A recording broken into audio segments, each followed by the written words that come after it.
Alô, comunidade! Boa tarde, Brasil. Eu sou Rodrigo Viana. Começa agora o ICL Urgente, com as principais notícias do Brasil e do mundo, informação, análise a quente, sempre às 5 horas da tarde, no seu novo horário da informação aqui no ICL, sempre com a gente lá na redação, Laura Couto. Tudo bom, Laura? Boa tarde, Rodrigo. Boa tarde para todo mundo que está nos assistindo nessa quinta-feira. Boa tarde para você que mora nesse país, onde governador de um estado grande, importante politicamente, apareceu por aí negando que tenha havido ditadura militar no Brasil. Estou falando do Romeu Zema, do Partido Novo, mas é embolorado, é velho. Faz aí um discurso picareta. Ele disse numa entrevista, olha, é tudo uma questão de interpretação. Vai dizer isso lá na Alemanha, que o nazismo é uma questão de interpretação. Então, Zema, isso é que é vontade de agradar o capitão Bolsonaro para conseguir os votos da extrema-direita. E ele se apresentava como uma novidade na política, o Zema. Daqui a pouco vamos falar mais sobre isso e vamos falar também sobre a Carla Zambelli, que entrou oficialmente na lista da Interpol. Procura-se uma deputada bolsonarista foragida pelo mundo. Está entre Estados Unidos e Itália. Já mais informações sobre isso tudo. Hoje o presidente Lula teve um dia agitado em Paris com o seu grande amigo, o presidente da França, Emmanuel Macron. Lembra quando o Macron veio aqui para o Brasil, na Amazônia, eles andaram, o pessoal até brincou, parece um casal assim, né, simpático, uma dupla, né? Olha lá, segurando a mão do outro. E essas cenas se repetiram hoje lá em Paris, né? Nós temos as imagens de hoje de Lula e Macron, Lula e Janja, né, sendo recebidos lá em Paris. O presidente Lula passou por vários eventos. Aqui, esta imagem mostra o momento em que Lula recebe o prêmio da Academia Francesa, uma espécie de Academia Brasileira de Letras. O presidente brasileiro recebeu uma homenagem especial, está aí, né, recebendo a medalha da Academia Francesa. Ele é o segundo brasileiro a receber esta honraria. O anterior foi Dom Pedro II, lá no século XIX, 1872. Então, Dom Pedro II e agora Lula. Depois disso, o presidente brasileiro foi recebido por uma multidão eufórica. Olha a imagem aí, pessoal. Tinha brasileiro, tinha francês, tudo misturado, na prefeitura de Paris. Então, o Lula tirando foto, camiseta do Brasil, lugar belíssimo, né? Mas uma multidão, não é algo muito protocolar, assim, não foi aquela recepção fria. É o jeitão do Lula, né? Um lugar assim aristocrático, ou pelo menos muito bonito e tal, e o Lula deu aquele calor brasileiro na recepção para ele ali em Paris, né? Depois de se reunir com o presidente francês, Emmanuel Macron, Lula conversou com a imprensa, e aí veio a parte mais política propriamente, né? Ao abrir o discurso nesta conversa, nesta fala com a imprensa lá em Paris, Lula afirmou que Macron o recebeu com a hospitalidade que somente um grande amigo pode oferecer. Lembrando que o Macron não é de esquerda, hein? O Macron é de centro-direita, é o que seria, o PSDB antigo aqui do Brasil. Essa é a linha do Macron. Não vem da tradição socialista francesa, mas ele e o Lula se dão muito bem, e o Macron luta contra a extrema-direita na França e o Lula luta contra a extrema-direita aqui no Brasil. Ao abrir o discurso, além de elogiar o Macron, Lula cobrou publicamente o apoio da França ao acordo comercial entre Mercosul e União Europeia, que está há muitos anos para ser concluído esse acordo. Vamos ver o que disse o presidente Lula. Eu assumirei a presidência do Mercosul no próximo dia 6. E ao assumir a presidência, o mandato é de 6 meses, eu quero lhe comunicar que não deixarei a presidência do Mercosul sem concluir o acordo com a União Europeia.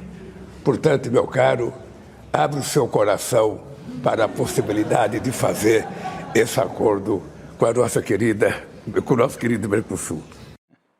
Abra o seu coração, né? Tem que abrir o bolso, o coração e outras coisas aí para poder fechar esse acordo. Em outro momento, Lula cobrou mudanças no Conselho de Segurança da ONU e reforçou a importância da organização interferir na guerra entre Israel e Hamas em Gaza. Vamos ver. Até um cara muito chato que eu fico exigindo mudança no Conselho da ONU. A ONU de hoje não pode ser a ONU de 45.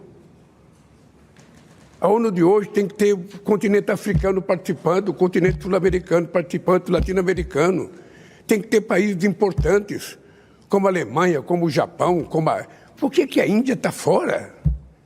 Então eu acho que é o seguinte, é preciso que tenha a mesma ONU que teve autoridade para criar o Estado de Israel, tem que ter autoridade para preservar a área demarcada em 1967. Não é possível a gente aceitar, sabe, uma guerra que não existe, e sim um genocídio premeditado de um governante de extrema-direita que está fazendo uma guerra, inclusive, contra os interesses do seu próprio povo. Porque a Israel, ao povo judeu, também não interessa essa guerra. Ou seja, a todo mundo interessa a paz. Como não interessa ao povo ucraniano, como não interessa o sofrimento do Haiti. Ou seja, bem, desculpe a emoção, mas é triste. É triste saber que o mundo se cala diante de um genocídio em que a grande vítima não é soldado que está em guerra, mas mulheres e crianças. O Lula estava quase chorando ao falar, né, essa frase final sobre Gaza, e está certíssimo, né? Se a ONU serviu para demarcar o território do Estado de Israel, e serviu, e o povo israelense só tem um Estado porque houve uma decisão da comunidade internacional, depois da Segunda Guerra, e demarcou esse Estado, no mesmo ato foi demarcado um Estado palestino, que os israelenses massacram, impedem, desrespeitam. Portanto, Israel é um Estado fora da lei. Um Estado, como disse Lula, que pratica hoje um genocídio. E isso não tem nada a ver com antissemitismo e com ser contra os judeus. Quem criticava o regime do apartheid na África do Sul não estava defendendo o extermínio do povo branco que existia ali na África do Sul, mas estava dizendo isso é uma imoralidade e tem que acabar. Então, Lula volta a falar sobre isso nessa viagem a Paris. A viagem a Paris trouxe impactos positivos nos laços diplomáticos entre Brasil e França. Quem traz mais detalhes sobre isso é Laura Couto. O governo da França anunciou oficialmente o fim da exigência de vistos para brasileiros que desejam entrar na Guiana Francesa, território ultramarino francês localizado no norte da América do Sul. A medida atende uma demanda antiga da população do Amapá, que convive com restrições históricas no deslocamento entre os dois lados da fronteira. O gesto foi interpretado por autoridades brasileiras como um sinal de avanço diplomático e de respeito às relações regionais. O presidente Emmanuel Macron fez o anúncio ao lado do presidente Lula em Paris. Rodrigo. Pois é, Laura, eu já estive lá. É o famoso Oiapoque, né? Tem o município do Oiapoque, do lado brasileiro, tem um rio, você cruza para o outro lado, tem até uma placa, você está chegando à Europa, e é Guiana Francesa, que é um pedaço do território francês encravado aqui na América do Sul. Você só pode entrar ali se ficar na beirinha do rio. Se quiser entrar um pouquinho mais para adiante, não pode. Aí precisa de visto.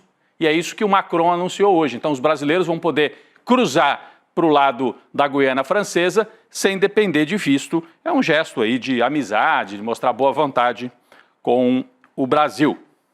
Vamos falar de assunto quentíssimo aqui, relativo ao nosso país, né? De deputada a procurada pela Interpol. Hoje, a deputada federal Carla Zambelli, ainda deputada, né, foi oficialmente incluída na lista vermelha da Interpol. O ministro Alexandre de Moraes também determinou a prisão preventiva de Zambelli. No pedido da prisão, Moraes disse que o cadastro da deputada na relação de foragidos é necessário para viabilizar o pedido de extradição. Aliás, eu estava vendo aqui, nesta lista da Interpol, há outras brasileiras. A Carla Zambelli está acompanhada de uma turma, olha, eu estava olhando aqui, também na lista da Interpol, né, mulheres brasileiras na lista da Interpol, Carla Zambelli, Heloísa Gonçalves, a viúva negra acusada de matar o marido. Tem traficante metida com PCC, tem gente que fez contrabando na fronteira. Olha, só gente barra pesada e, talvez fazendo jus a essa companhia, Carla Zambelli, que foi condenada por invadir ali o sistema do CNJ, mas também saiu de arma na mão na véspera da eleição, metida a valentona, né? Então, procurada oficialmente na lista da Interpol. O Supremo Tribunal Federal marcou para amanhã uma sessão extraordinária ainda para julgar o último recurso da Carla Zambelli contra a condenação unânime a 10 anos de prisão por envolvimento nesta invasão do sistema do CNJ. No recurso, os advogados de Zambelli pedem a absolvição da parlamentar, alegando cerceamento de defesa por falta de acesso às provas. É aquele recurso final do final do final. Não vai dar em nada. Com a análise do recurso, o STF pode ficar mais perto de encerrar o caso. Aí vai dar trânsito em julgado, ou seja, não tem mais recurso, né? E aí a execução da pena e a perda de mandato seriam aí definitivamente consolidados. A sessão extraordinária para julgar esse último recurso será realizada de forma virtual das 11 horas da manhã até a meia-noite desta sexta-feira, um caso que se aproxima do fim no judiciário, mas daí resta o cumprimento da pena, isso vai dar trabalho para o Brasil. Bom, temos notícias urgentes ali da redação do ICL. Laura, com você. Rodrigo, Jair Bolsonaro está dando entrevista na saída da PF nesse momento. Ele se disse perseguido pelo judiciário, disse que o Eduardo Bolsonaro fez criticando a justiça. O PT também fez quando Lula foi preso. Ele viajou o mundo criticando a ação do Sérgio Moro. Ele disse que o Eduardo Bolsonaro fez um trabalho pela democracia do Brasil nos Estados Unidos. Além disso, ele disse que não foi questionado sobre o caso da Carla Zambelli, que a gente está citando agora. Ele disse que não tem nada a ver com a Carla Zambelli, que não foi perguntado sobre isso, que só acompanhou o caso pela imprensa. Ele afirmou que enviou 2 milhões de reais para o Eduardo Bolsonaro, dos 17 milhões de reais que ele recebeu pela militância dos apoiadores via Pix. Ele também disse que fez isso porque a vida nos Estados Unidos está muito cara. A vida está cara. E por que ele está lá, então, o Eduardo Bolsonaro, para atacar o Brasil de lá? Mas importantíssimo. Então, entrevista na porta da Polícia Federal, o réu acusado de golpe de Estado, o senhor Jair Bolsonaro, reclamando, chorando. Ele que dizia que ia fechar, o filho dele, né? Que ia fechar o Supremo com cabo e um soldado, agora está choramingando lá, reclamando na porta da PF, dizendo que está sendo perseguido, mas admitiu que mandou dinheiro para o Eduardo Bolsonaro. Isso aí é uma prova, uma conexão entre eles. O Bolsonaro pai está sustentando o Bolsonaro filho para atacar a democracia e as instituições brasileiras. A conexão está dada, ele admitiu na Polícia Federal. A situação dele se complica, hein? A gente pode ver aí, nas próximas semanas, alguma medida aí mais forte para evitar que o Jair vire uma nova Carla Zambelli. Mais um foragido pelo mundo. Vamos ficar de olho. Bom, o ministro Alexandre de Moraes, voltando ao episódio da Carla Zambelli, né, a gente interrompeu para dar essa importante atualização aqui, mas o ministro Alexandre de Moraes determinou que o Banco Central detalhe todas as doações via Pix recebidas pela Carla Zambelli nos últimos 30 dias. O ministro quer saber tanto os valores quanto os remetentes desses Pix. Ela disse que precisava de ajuda para pagar as multas na justiça. Será que ela está usando esse dinheiro para viajar? Para se esconder no exterior? Antes de deixar o Brasil, Zambelli disse que arrecadou cerca de 285 mil reais numa vaquinha online por Pix. Então é o Bolsonaro arrecadando 17 milhões e mandando 2 milhões para o Eduardo Bolsonaro atacar o Brasil, articular golpe contra o Brasil. E é a Carla Zambelli arrecadando quase 300 mil e se mandando para os Estados Unidos e depois para a Itália. A ordem de Alexandre de Moraes para que sejam revelados os valores do Pix consta num novo inquérito aberto por ele contra a parlamentar.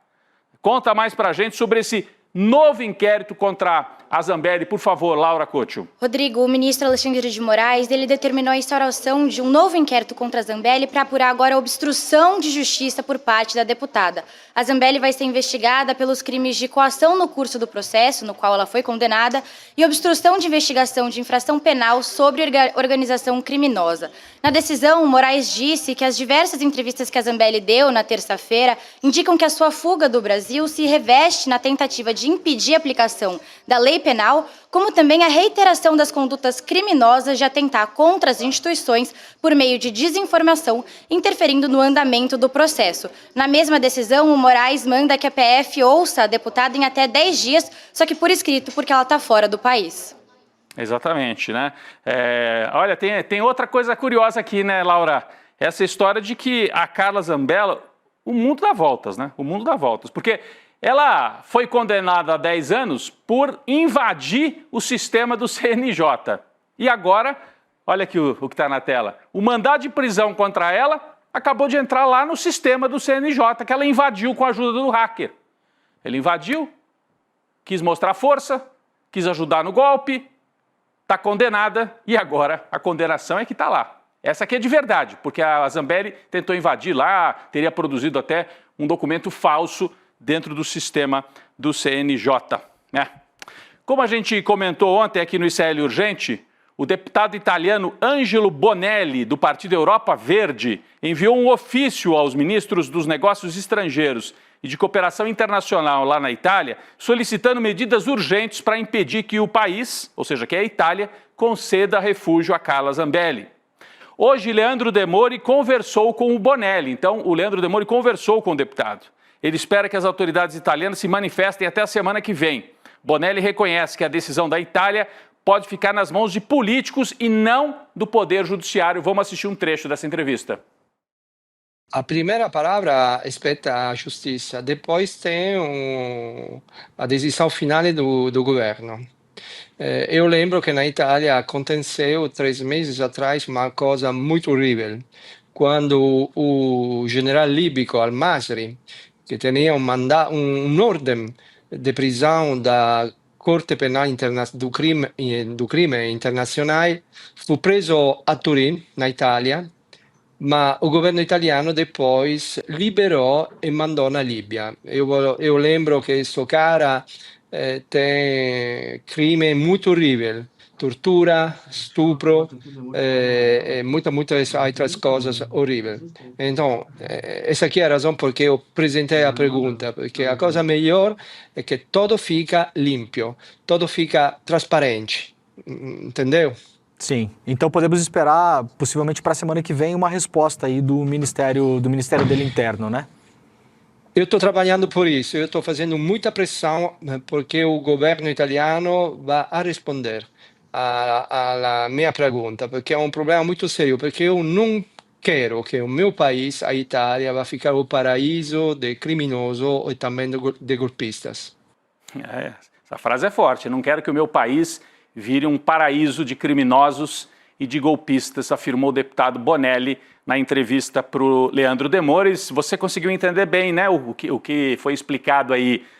Tem uma decisão que é do Poder Judiciário da Itália, uma decisão técnica. Olha, ela pode ficar aqui, cumpre pena aqui, ou não. Vamos preferir que ela cumpra pena no Brasil. Isso é uma coisa. Agora, tem que ter uma assinatura final do Poder Executivo, que está na mão da extrema-direita na Itália. Então, nesse meio do caminho, pode ter uma canetada aí para proteger a golpista foragida Carla Zambelli. Vamos aguardar, vamos aguardar. Para quem ligou agora, nós trouxemos já também a informação de que Jair Bolsonaro acabou de sair do prédio da Polícia Federal em Brasília, onde prestou um longo depoimento. 2 horas tentando explicar a relação dele com Eduardo Bolsonaro nessas articulações atacando o Brasil. A Laura Couto trouxe aqui o resumo. O Bolsonaro reclamou, disse que é vítima de perseguição, mas admitiu que mandou dinheiro para o Eduardo Bolsonaro para ele conseguir se manter lá. Então, tem uma conexão entre os dois, inclusive material no ICL Notícias, 2ª edição. A gente vai voltar com mais informações sobre isso. Lembrando que o Bolsonaro também tem que explicar o caso do Hamilton Mourão. Ele ligou para uma testemunha na véspera do depoimento. Então tem um cerco aí e o Bolsonaro pode acabar tendo que cumprir prisão preventiva antes mesmo do fim do julgamento. Vamos aguardar. É algo que está no horizonte e pode acontecer. Falando em extremista, falando em gente da extrema-direita, treta entre Donald Trump e Elon Musk subiu de patamar. Os dois eram super amigos, né? Parceirões na volta da extrema-direita ao poder. Mas o dono do X e da Tesla e da Starlink disse hoje que o presidente dos Estados Unidos teria perdido as eleições sem a sua ajuda e o chamou de ingrato. Então, Musk chamou o Trump de ingrato. Tudo começou depois que Elon Musk criticou a política econômica de Trump quando deixou o governo na sexta-feira passada. Desde então, a briga entre os dois tem se intensificado e parece que vai aumentar ainda mais a fervura por lá. Olha só isso aqui, gente. Acabou de sair. Agora há pouquinho, Elon Musk publicou um outro tweet ligando Donald Trump ao bilionário Jeffrey Epstein, acusado de comandar um esquema de tráfico sexual nos Estados Unidos. É simplesmente isso, o Musk dizendo que o Trump tem a ver com Epstein, que é um sujeito que faria aí uma articulação, abuso sexual, uma rede, inclusive de abuso de menores de idade. Está aqui, ó, a postagem do Musk. Hora de soltar a bomba grande. Donald Trump está nos arquivos do caso Epstein. Essa é a verdadeira razão pela qual os arquivos não foram tornados públicos. Tenha um bom dia, diz o Elon Musk. Ele solta o que ele chamou de bomba, né? E deseja bom dia para todos. É fogo no parquinho da extrema-direita nos Estados Unidos. Laura Couto. Rodrigo, esse empresário que o Elon Musk está associando ao Donald Trump, o Jeffrey Epstein, ele foi acusado de ter abusado mais de 250 meninas menores de idade e de operar uma rede de exploração sexual nos Estados Unidos. Ele foi detido em julho de 2019 e tirou a própria vida cerca de um mês depois dentro da prisão em Manhattan. Diversos documentos judiciais sobre a investigação do Jeffrey Epstein, eles foram tornados públicos em janeiro desse ano. E eles revelaram registros de voos, uma lista de evidências e outros nomes ligados a Epstein, incluindo anotações com o nome de Donald Trump. Até então, nunca houve nenhuma evidência apontada nas investigações de que o presidente Trump tinha envolvimentos a crimes ligados ao Epstein, Rodrigo. Tinha, sim, uma suspeita de que o Epstein, que aparecia, esse que estava aqui na fotografia, eu vou até virar aqui para o lado para a gente, de repente, colocar aqui no telão, Laura, a fotografia do Epstein. Esse aqui é o empresário ligado ao mundo do cinema, muito dinheiro, né, entregava meninas na mão de gente poderosa, fazia uma rede, um tráfico de pessoas, de exploração sexual, inclusive de menores de idade. É gravíssimo. Envolveria muita gente poderosa nos Estados Unidos, empresários, gente do cinema e políticos. Agora diz o Elon Musk, sabe quem é que estava na lista? O próprio Donald Trump. Olha, não é assim o Partido Comunista da China fazendo a denúncia. Não é o líder coreano fazendo a denúncia. Não é o Nicolás Maduro. É o Elon Musk dizendo que Donald Trump tem a ver com o esquema do Epstein. Depois dessa acusação, Trump ameaçou encerrar os subsídios e contratos governamentais com a Tesla e a SpaceX, empresas de Elon Musk. A declaração foi dada agora há pouco através da sua rede social. Olha só, a gente tinha aqui na tela, aqui, ó. A maneira mais fácil de economizar bilhões e bilhões de dólares em nosso orçamento é encerrar os subsídios de Elon Musk. Sempre me surpreendi que Biden não tenha feito isso. Mas aqui também mostra uma inconsistência absoluta do Trump. Então agora o maior inimigo dele é o sujeito que até a semana passada estava sentado como principal assessor dele? Que presidente é esse que não sabe escolher os seus amigos, os seus parceiros? Mais que isso, que presidente é esse que não explica o envolvimento do seu nome no caso de tráfico de menores, de exploração sexual? Isso aqui está explodindo nos Estados Unidos. Isso aqui pode implodir ou pelo menos enfraquecer muito o governo de Donald Trump. Aqui eles apareciam os dois, né? Lá na Casa Branca. Foi o dia, acho que até que o Musk levou o filho e o filho ainda deu uma bronca no Trump, que disse que o Trump estava atrapalhando o pai dele. Então, são dois ególatras, dois extremistas, se merecem e pode surgir, as verdades podem aparecer aí, porque o Musk sabe muita coisa sobre o Trump e o Trump sabe muita coisa sobre o Musk. Provavelmente a gente vai ficar sabendo de muita coisa importante se essa briga se prolongar. Bom, o STF, voltando ao Brasil, retomou o julgamento do Marco Civil da Internet, com o voto do ministro André Mendonça, que começou a ser apresentado ontem e seguiu na sessão de hoje. O julgamento havia sido suspenso em novembro do ano passado, após um pedido de vistas do próprio Mendonça, o terrivelmente evangélico. O que chamou a atenção no voto do Mendonça foi a comparação que ele fez sobre o direito do cidadão de desconfiar da justiça eleitoral brasileira e da existência de Deus. Olha só o que disse o terrivelmente evangélico André Mendonça. A justiça eleitoral brasileira é confiável e digna de orgulho? Se apesar disso um cidadão vier a desconfiar dela, esse é um direito. No Brasil é lícito duvidar da existência de Deus, que o homem foi à lua e também das instituições. Bom, o que tem a ver uma coisa com a outra? Desconfiar, todo mundo pode desconfiar. Agora, promover uma ação de ódio, de ataque à justiça, seria a mesma coisa que dizer, você pode não acreditar em Deus, mas você pode sair por aí dizendo o pastor tal tem que ser pendurado na árvore e nós temos que fechar todas as igrejas? Botar fogo em tudo?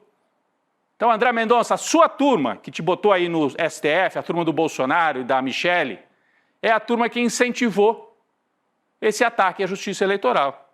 Esse voto realmente é um voto que a gente fica realmente confuso, né, para dizer o mínimo.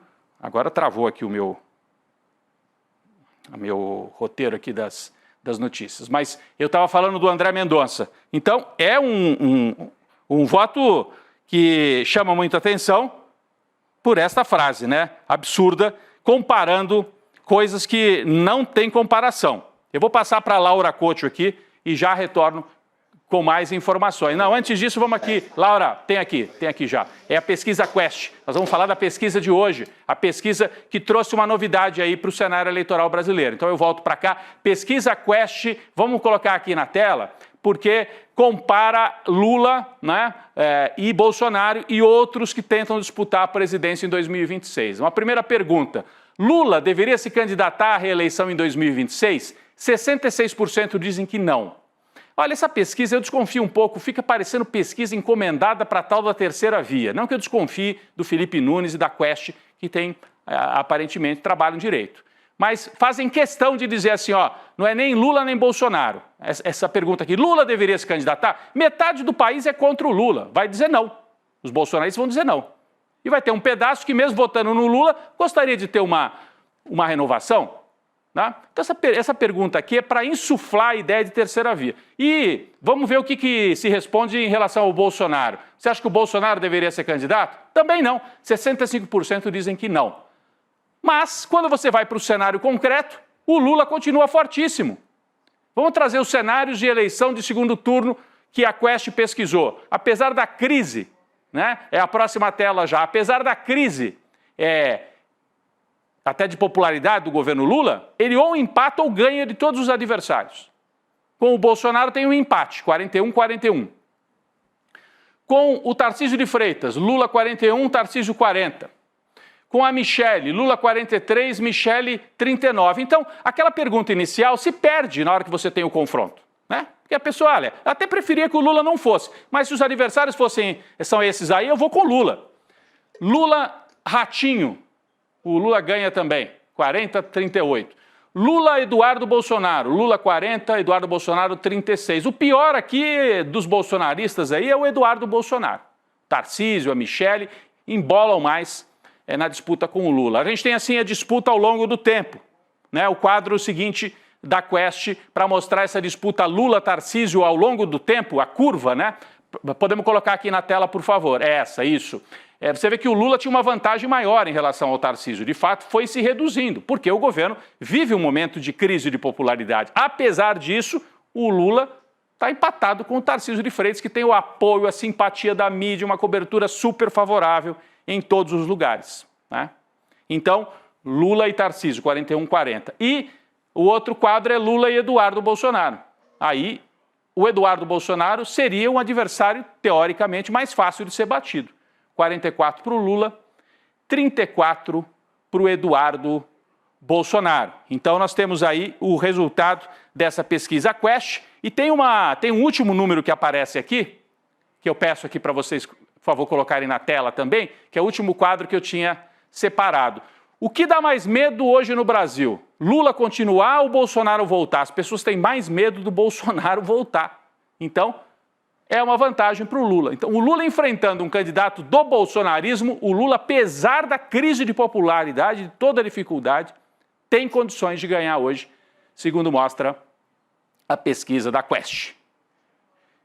Laura, eu queria te pedir assim, a sua participação para as atrações desse domingo, né? Nesse domingo o ICL traz uma atração nova aqui para todo mundo. Laura. Exatamente, Rodrigo. Ó, gente, prepara a pipoca, porque o Cine ICL tá de volta. Nesse domingo, a gente vai apresentar um documentário que escancara a ferida política do Brasil pós-2018. Garanta o seu ingresso para assistir A Partida, um filme dirigido por Caco Ciocler, que mistura realidade e ficção para expor as fraturas da democracia brasileira e a urgência do de reencontrar o sonho coletivo com o caminho político. Na trama, um grupo de brasileiros viaja ao Uruguai logo após a eleição de Jair Bolsonaro para reencontrar ninguém mais, ninguém menos que Pepe Mujica, que você estava lá no Uruguai agora há pouco, né, Rodrigo? Em busca de uma utopia e resistência. A gente tem uma olhadinha, acho que a gente pode olhar o trailer ou não? Vamos olhar o trailer, então. No puedes arreglar el mundo, pero podés remendar alguna barbaridad que hay.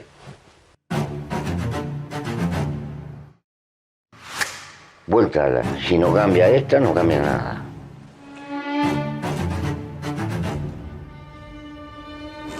Vou resumir. A Josete estava numa roda ali, soltou do fundo da aula, falou assim, quer saber, eu vou me candidatar à presidência da República. Você faz uma leitura, né, do que é um empresário, do que é um cara rico. Eu não queria gritar com você. Eu só queria que você estudasse um pouco para perceber qual é o seu lugar. É um grupo brasileiro. Que lindo. Para encontrar com o Mujica. Ah, é? Ok, vamos ver o que acontece então.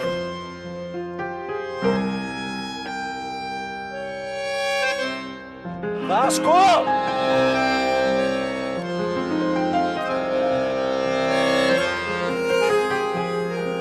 Acho que a gente é capaz. Você se propõe a ser presidente? Sim. Qual é o seu partido? Partidar. Eu vou ser o ministro da Cultura. Jamais.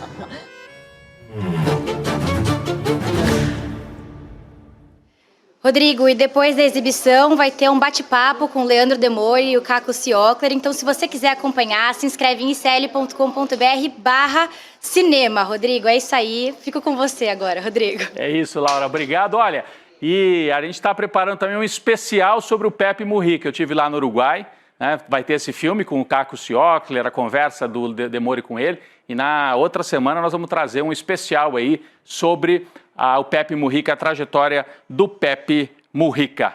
Obrigado, a gente volta amanhã com ICL Urgente. Você fica agora com Gabi Varela, Chico Sá e o ICL Notícias, segunda edição. Até amanhã.